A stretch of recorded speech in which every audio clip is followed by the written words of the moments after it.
दोस्तों question number 5 में आके हम लोग पहुंच चुके हैं अभी। Question number 5 probability based question है कि काफ़ी इंपॉर्टेंट क्वेश्चन है, आपको समझना पड़ेगा। प्रोबेबिलिटी एक ऐसा चैप्टर है जहां पे प्रैक्टिकल लाइफ आपको इम्प्लीमेंटेशन देखने को मिलेगा। अगर आप उसको सोच पा रहे हैं देन उसको मैथमेटिकल फॉर्म में आप कन्वर्ट कर पाएंगे। This is the chapter advice I am telling you. Entire पूरे चैप्टर के लिए मैं आपको बता रहा हूँ। कोई भी क्वेश्चन हो बस आपको प्रैक्टिकली सोचो कि अगर आपके पास ऐसे कार्ड होता, ऐसे बॉक्स होते, ऐसे बॉल्स होता, तो कैसे आप उसको प्रैक्टिकली निकाल रहे हो। क्वेश्चन, आपके पास एक बैग है जहाँ पे एक रेड बॉल है, 3 वाइट बॉल है। तो एक रेड बॉल, 3 वाइट बॉल, यानी कि टोटल 4 बॉल आपके पास है। Find the probability distribution of number of red balls. किसका डिस्ट्रीब्यूशन निकालना है? रेड कलर, लाल रंग का बॉल का डिस्ट्रीब्यूशन निकालना है। If 2 balls are drawn at random, जो बॉक्स है उसमें 4 बॉल है, उसमें से आप 2 बॉल निकाल रहे हो। Out of 4 balls you are taking out 2 balls. किस तरीके से निकाल रहे हो? Are drawn at random from the bag 1 by 1, एक के बाद एक निकाल रहे हो विदाउट रिप्लेसमेंट। ये जो कीवर्ड है इस पे ध्यान देना बहुत जरूरी है। विथ रिप्लेसमेंट और विदाउट रिप्लेसमेंट। विदाउट रिप्लेसमेंट में क्या होगा? पहला बॉल आप निकाले, उसका कलर नोट किए और बॉल को बाहर रख लिए, बैग के अंदर वापस नहीं रखे। सेम उसी तरीके से आप दूसरा बॉल निकाले, कलर देखे, नोट किए और बाहर रख लिए। So this is called without replacement. With replacement में क्या होता है? आप एक बार बॉल निकाले, देखे, वापस बैग में डाल दिए, ऐसा सफल किए, वापस और एक बॉल निकाले। वहां पे क्या डिफरेंस होता है? जो डिनोमिनेटर वाला पार्ट होगा ना वो सेम रहेगा, वो चेंज नहीं होगा। बट यहाँ पे क्या है? विदाउट रिप्लेसमेंट मतलब टोटल नंबर ऑफ बॉल्स घटते जाएगा।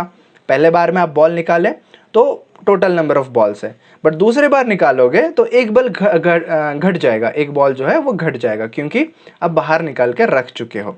ओके, अब चलो बॉक्स को ड्रॉ कर लेते हैं। This is suppose a box with 1 red and 3 white balls and you are picking up 2 balls without replacement. तो पहला चीज हमें लेना पड़ेगा x। What is x? x is known as random variable. हमेशा आप स्टेटमेंट लिखा करोगे, मैं आपको सीबीएसई में कैसे लिखा जाता है वो आपको मैं दिखा दूंगा जो जब आंसर दिखाऊंगा, बट अभी के लिए बता रहा हूं। हमेशा जब भी प्रोबेबिलिटी डिस्ट्रीब्यूशन पूछेगा ना, आप x लिख लोगे। Let x be the number of red balls. Okay, ऐसे आपको लिखना पड़ेगा क्योंकि लिखने के भी मार्क्स होते हैं। अब जब x equals to number of red balls लिख लोगे, उसके बाद पॉसिबिलिटी आप सोचो। क्वेश्चन में बोल रहा है कि नंबर ऑफ रेड बॉल्स का प्रोबेबिलिटी। अब बॉक्स में टोटल एक ही रेड बॉल है, कितने बार आप मैक्सिमम रेड बॉल निकाल सकते हो? इधर आप 0 रेड बॉल निकालोगे या फिर एक रेड बॉल निकालोगे। So what are the possible values of x? x can be 0 और 1, ऐसे आप लिख लो। The possible values of x are 0 and 1, ऐसा इंग्लिश में स्टेटमेंट लिख लो। उसके बाद एक टेबल ड्रॉ करना होगा। मेन जो प्रोबेबिलिटी डिस्ट्रीब्यूशन होता है ना, distribution will be shown using a table. ये टेबल में क्या दिख रहा है आपको? One thing is x, what are the possible values of x, जो कि है 0 और 1।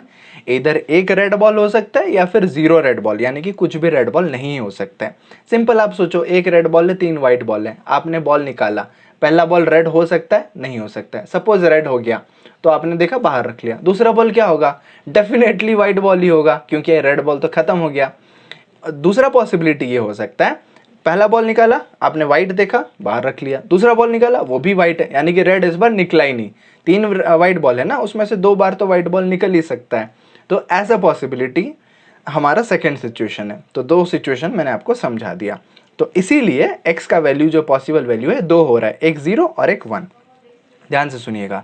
बाकी इसको फिलअप करके यहाँ पे समेशन वगैरह मैं अभी लिख लेता हूँ अभी के लिए, बाद में इसका मैं बताऊंगा क्यों मैंने लिया था और लिख के बताऊंगा। तो P of x equals to 0, probability जब आप निकाल रहे हो ना, हमेशा ऐसे लिखना पड़ेगा, P of x equals to 0। आप एक एक का प्रोबेबिलिटी निकालोगे तभी जाके ये टेबल को फिलअप करोगे। राइट, समझ पा रहे हो मेरी बात? ओके। तो WW पहले केस में अगर कोई रेड बॉल नहीं निकल रहा है तो दोनों बार आपका व्हाइट बॉल निकल रहा है। दोनों बार अगर व्हाइट बॉल निकलेगा, what will be the probability?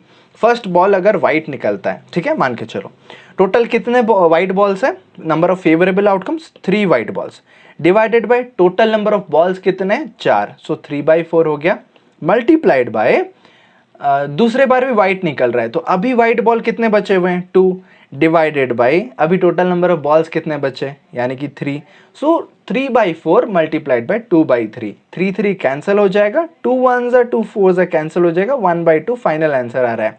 So here is your answer, 3/4 multiplied by 2/3 equals to 1/2। पहला हमारा प्रोबेबिलिटी आ गया।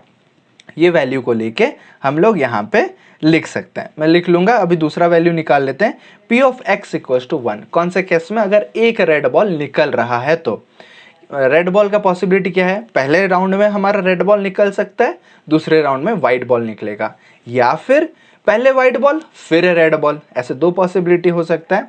और व्हाइट का तो क्या है, हमें आइडेंटिकल बॉल्स है ना, पता नहीं चलेगा कि व्हाइट का 1 2 3 कुछ अलग है क्या। ओके, उतना ज़्यादा सोचो मत, आपको क्वेश्चन गलत हो जाएगा। जितना इतना बता दिया काफ़ी है। पहले बार में रेड बॉल निकला, फिर व्हाइट बॉल निकला। अब इसका प्रोबेबिलिटी निकालते हैं। रेड बॉल, पहले बार रेड बॉल निकला, कितना रेड बॉल है, एक रेड बॉल है, डिवाइडेड बाय टोटल 4 बॉल्स है, मल्टीप्लाइड बाय व्हाइट बॉल 3 है, टोटल अभी बचे हुए 3 ही बॉल हैं, सो 3 कैंसिल, 1/4 हो गया। प्लस की बारे में अगर बात करें तो यहाँ पे पहले W हो जाएगा, फिर R हो जाएगा, सेम वही चीज़ मैं बता रहा हूँ आपको। पहले W व्हाइट बॉल निकल गया, फिर रेड बॉल निकल रहा है, तो 1/4 is the red ball possibility. एक रेड बॉल है divided by total number of balls multiplied by, ball निकाल के रख लिए विदाउट रिप्लेसमेंट।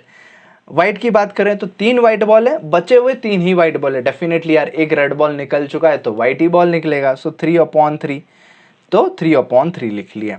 प्लस अब व्हाइट बॉल 3/4 हो जाएगा, मल्टीप्लाइड बाई, अब रेड बॉल का पॉसिबिलिटी, रेड बॉल कितना है, एक है, बचे हुए 3 है, 3 कैंसिल, अगेन 1/4, सो ये हो जाएगा 1/4। ये 1/4 होने के बाद कैंसिल जब कर लोगे, 1/4 प्लस 1/4 इज 2/4। ओके, कैंसिल हो जाएगा, ये आपको पता है। नेक्स्ट, अगर 2/4 को सिंप्लीफाई करें 1/2 आ जाएगा, तो ये भी 1/2 और ये भी 1/2। अभी क्या करते हैं हम लोग, ये यहाँ से कैंसिल अगर मैं दिखा दूँ, ये 3 कैंसिल हो गया, ये 1 और ये 2 होके 1/2 आ गया था। यहाँ पे 3 कैंसिल, 3 कैंसिल, 1/4 2/4, ये 1 और ये 2, 1/2 आ गया। तो ये वैल्यूज़ को लेके हम लोग यहाँ पे लिख लेंगे 1/2 और ये 1/2। हमेशा आप याद रखना, जब P ऑफ x आप प्रोबेबिलिटी डिस्ट्रीब्यूशन निकाल रहे होगे, जितने भी P ऑफ x हैं सभी को अगर आप ऐड करोगे उसका वैल्यू 1 आना चाहिए। 1 से ज़्यादा आ रहा है तो आपका आंसर कहीं ना कहीं गलत है, 1 से कम भी आ रहा है तो आंसर कहीं ना कहीं गलत है, वो एग्जैक्टली इक्वल्स टू 1 आना पड़ेगा। तो यहाँ पे हमारा आंसर 1 आ रहा है। 1/2 प्लस 1/2 कितना होता है, 1 ही होता है, हाफ प्लस हाफ जोड़ लोगे तो 1 आ जाएगा answer. So this is your answer. Probability distribution हमें पता चल गया, जब भी बोलेगा ऐसा टेबल निकालना। अब CBSE का आंसर देखते हैं, जो स्टेप्स आपको लिखना पड़ेगा। तो स्टेप्स की अगर बात करें, let x be the random variable defined as number of red balls. x क्या बोला था मैंने, नंबर ऑफ रेड बॉल्स। अगर एक रेड बॉल निकल रहा है x इक्वल्स टू 1, अगर 0 रेड बॉल निकल रहा है तो x इक्वल्स टू 0। अब x इक्वल्स टू 0 और 1 हो गया तो P of x equals to value निकालेंगे। अगर आपने x का वैल्यू डिफाइन कर दिया, क्या क्या पॉसिबल वैल्यूज है, उसके लिए आपको हाफ मार्क तुरंत मिल जाएगा। अगर आपने x इक्वल्स टू 0 निकाल लिया, उसका वैल्यू निकालने के लिए आपको हाफ मार्क मिल जाएगा, एंड 1 वैल्यू निकालने के लिए हाफ मार्क मिल जाएगा, तो 3 हाफ मार्क मिल गया। बाकी जो आधा मार्क मिलेगा वो इसको टेबल फॉर्म में लिखने के लिए मिलेगा। P of x equals to 1, 0 और 1 लिखा आपने, और ये 1/2 आपने इस तरीके से लिखा है, मतलब CBSE में बस इस तरीके से लिखा टेबल फॉर्म करके, कोई भी है बट आपको टेबल बनाना पड़ेगा। Anyhow you have to make the table, this is called probability distribution table. I hope answer clear हो गया होगा। इंपॉर्टेंट क्वेश्चन था, मार्क कर लीजिए, स्टार मार्क। इसी तरीके से प्रोबेबिलिटी से अगर आप क्वेश्चन पूछता है आपको तो आप इसको सॉल्व कर पाएंगे। मिलते हैं नेक्स्ट क्वेश्चन में।